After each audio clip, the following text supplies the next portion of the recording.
With that, please help me welcome Gerry Klingman.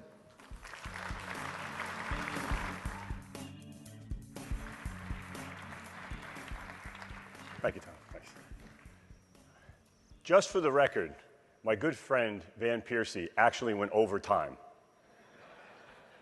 And I thought when I heard about this, it was actually somewhat unfair that we'd all get 15 minutes because I talk twice as fast as Van does. So I said, Van, you should take 20 and I'll take 10. We'll have the same talk.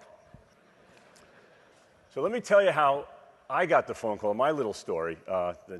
Tom Harrington, my regional director, called me about 4 weeks ago and said, we'd like to speak at the annual conference. And he usually calls every year, every other year, and I thought this was going to be easy because I just spoke last year in Dallas, and I don't have that much new stuff to talk about, so this is not going to be a problem. He said, it doesn't really make sense to me. He said, no, it's only going to be 15 minutes. I said, gosh, okay, anybody can talk for 15 minutes. I'm glad to do that. And he said, yeah, it's going to be a TED Talk. And I'm like, oh, crap, it's going to be a TED Talk. Because unlike Van, I actually like these TED Talk things. And when I usually give a presentation at one of these conferences, I like to think I've tried to simplify the business. I try to give you simple concepts, 2 or 3 things that you can take back to your office that you can work on. And TED Talks to me are these inspirational, rethink the world. So how am I going to give a TED Talk? I don't have anything to say that's a TED Talk. And then I thought for a minute, and I thought about a TED Talk that I listened to 4 years ago that really made me rethink my business. So what I want to do is talk about that TED Talk and talk about how it changed my business 4 years ago and how it's changing my business now. Now, I will confess, I was rooting for my New York Rangers last night very hard, and I realized at about 11:30 I was losing my voice. So I may have to go to that once or twice. Did anybody ever see the TED Talk that was given by Simon Sinek in 2010? Okay, so a few of you have. I've got to basically give a 3-minute version of Simon's talk now so that you hopefully get the gist of it. I encourage you to go on and listen to it yourself. And then I'll talk about how it relates to, I think, my business and our business. And basically, Simon Sinek had what was called the Golden Circle. And basically, all organizations work in the Golden Circle. What they do, how they do it, and why they do it. And almost every organization or company works from the outside in, because that's just easier. Everybody knows what they do, and most people know how they do it. That's kind of your value proposition. And then you get to the why you do it, which is a little bit fuzzier. But most organizations work this way. So General Motors, what do? They make cars. How do they do it? Well, they have the best engineers and technology in order to make the best built cars. That's their value proposition. And why do they do it? Because we need cars and they want to make a profit and not go bankrupt again.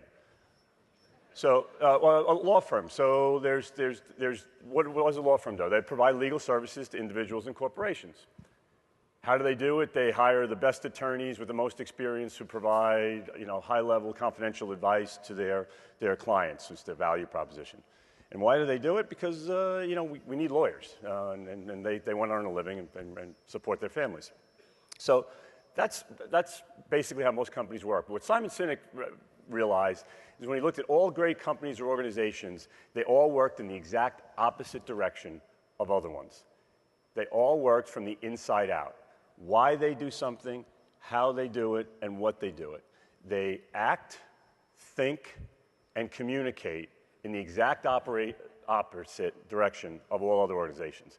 And he uses everything from the Wright brothers to Martin Luther King to other companies, but the one he used a few years ago, and it was 2010, and it was Apple, and Apple was a little hotter then than they are now, but still, I think the point comes through, is what is Apple? Well, Apple exists, again, inside out, Apple exists to think differently, to change the status quo, to change your life. How do they do it? They make beautiful, elegant machines that are easy to use. What do? They make computers and phones. Do you want to work with us? That's how Apple thinks. So when I saw this was kind of, I applied it to our business.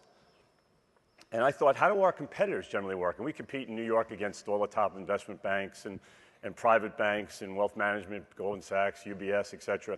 How do our competitors do this? Well, what do? We provide comprehensive wealth management services to high net worth clients.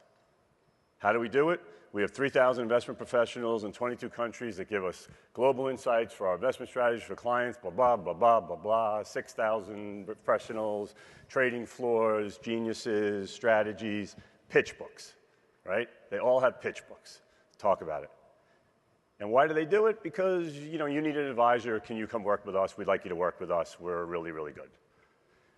What we've tried to do as an organization is flip this inside out.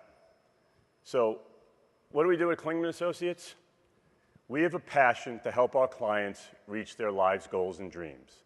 We have a passion to help our clients reach their life's goals and dreams. As an independent firm, we take a client through a comprehensive discovery process to create a customized wealth management program. Independent, comprehensive, customized. We provide comprehensive wealth management services to high net worth individuals. We'd like to work with you. It's the same what, but we think, operate, and communicate as an organization, our team, and the way we talk to clients from the inside out. So that's how, about 5 or 6 years ago, we started thinking about this. And I guess what I would say to all of you here is, what is your why? Yesterday, I was at the event out back, the great event, and I sat down at the table, and I met Buck. And Buck, I apologize, I don't remember your last name, but Buck is with UBS, and he's one of the 37 advisors that are considering Raymond James as his firm that he's going to work with. And we told him what a great firm we think Raymond James is and how happy we've been. And Buck was very excited when he was telling me about this process that they've worked with some academics and they've back-tested it, and that they have models using ETFs that they think are going to get better risk-adjusted returns. And he was really excited about this. Buck's why is going to be something like, we have a better way to invest clients' money. If that's your why, then your how and your what. You might get to the same what, but you're going to go a different way. If your why is because I have a passion to do other things, work for non-for-profits, spend more time with my family, and this business is a good way to run a business but also have control of your time, if that's your why, then your how and your what's going to be a little bit different. So I think you have to start with your why before you get to your how and your what. So a year ago, I started thinking a lot about the next phase of my business and our organization, Klingman Associates. And I actually worked for the first time in 30 years with a consultant, a gentleman by the name of John Fury, advisor growth strategies out of Arizona. And John, like all consultants, they basically tell you what you already know, but they hold you accountable to actually do it. But he did a good job, and he made me really think about what I wanted our organization to look like going forward. So my why changed a year ago. We have a passion to help our clients, their families, and our associates reach their life's goals and dreams. I realized that we really were not connecting with the next generation of clients, the children of clients. I was trying, our team was trying, but we really weren't connecting. And I'd hate to think that we built all this to help these clients with their planning and their wealth, and we saw their children save for college and get educated, and we're not going to actually be their advisor going forward. I wasn't comfortable with that. The families mattered to me. And then I looked at a lot of the great team that we have put in place, and a lot of them are here: Craig, Nancy, Caesar, my son Tom, Portia. We've got a great team, and many of them are younger than me. And I want them to help within this organization be able to reach their dreams, their goals professionally. So this became my why professionally. So how do I do that? By making investments in people and processes that will make our firm the premier independent wealth management firm into the next generation. So what is the what? We embrace change. If any of you have done the Colby reports or the Colby test, I'm a quick start, like number 10 or 11 or 12. So I like change. But even more so when I looked at this, I wanted to embrace change completely. What type of software we use, how we run the office, how we do HR, how we communicate to clients, what the office looks like. Everything's on the table with this new why, because we want to be a premier firm and we want to think about everything. We hired professional management. I made the big step of hiring a chief operating officer, which I absolutely think is going to be a hire that's going to help us in this organization completely be different over the next 10 years. And I will say this to all of you: when you're investing, as a few of the other people talk about in technology, investing in people, don't think about where you are now, think about where you want to be 3 to 5 years from now. Even I see new advisors. Oftentimes when they're hiring their first assistant, they don't reach. They hire someone that is where they are now. They don't want to pay the extra money. Maybe in 3 or 4 years from now, I'll have somebody like that. No, hire that person now. Bite the bullet. Do what you need to do to hire that person now. We started Ridge Retirement Consultants. I think there is a tremendous opportunity in the 401k and defined contribution business to have a fiduciary independent approach to that marketplace. At least in New York, it's dominated by brokers and insurance agents. We think there's a tremendous opportunity there.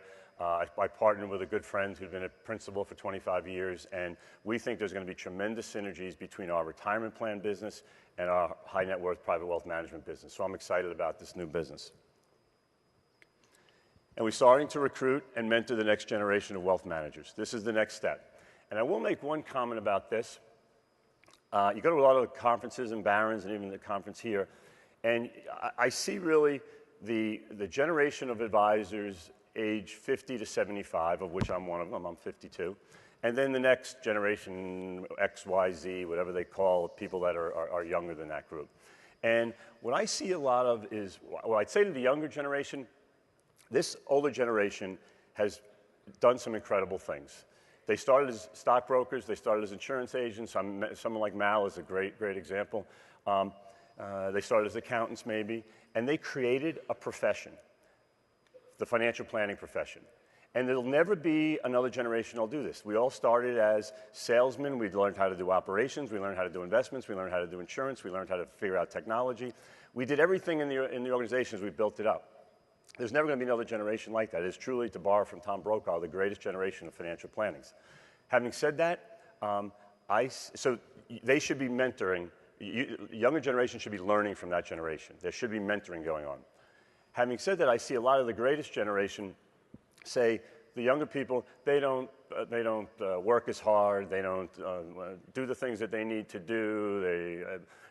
I had to cold call. I had a friend say that I make my new advisors cold call for an hour a day. Cold calling was stupid 30 years ago. Why is it smart now? It's the worst way to get clients. So I think that the older generation has to, what I say, reverse mentor. You have to find younger people that will teach you about technology, teach you about social media. I thought this was great. I was at a conference, and Mark Tibergian spoke at a Barron's conference, and he said that he had a 26-year-old female reverse mentor, and his wife said, "Oh, so that's what they're calling them these days." But I think that we all find somebody in your office who can mentor you and teach you the things to do. I think that that's the great opportunity. So this is why I'm excited like I've never been about my business after 31, 32 years. And this is my now organizational why. But I think you want to even go further. You want to know what your personal why is. Your personal professional why. Your personal why, it might be about faith and family and other things that are more important than this. But I think you really need to know what your professional personal why is. And I've known it since the day I started in this business. I read this quote when I was in college, and it really touched me. And from the time I started out of college, cold calling as a young stockbroker, I had this on my desk, and I still have it. I gave it to my kids at their high school graduation, but this is my personal professional why. This is from Teddy Roosevelt. It is not the critic who counts, not the man who points out how the strong man stumbles or where the doer of deeds could have done them better. The credit belongs to the man who is actually in the arena, whose face is marred by dust and sweat and blood, who strives valiantly, who errs, who comes up short again and again, because there is no effort without error and shortcoming, but who does actually strive to do the deeds, who knows the great enthusiasms, the great devotions, who spends himself in a worthy cause, who at best, in the end, knows the triumph of high achievement, and who at the worst, if he fails, at least fails while daring greatly, so that his place shall never be in those cold and timid souls who neither knew victory nor defeat. So that his place shall never be with those cold and timid souls who never know victory nor defeat. My personal why is I want to be in the arena every day. What is your personal why? Thank you.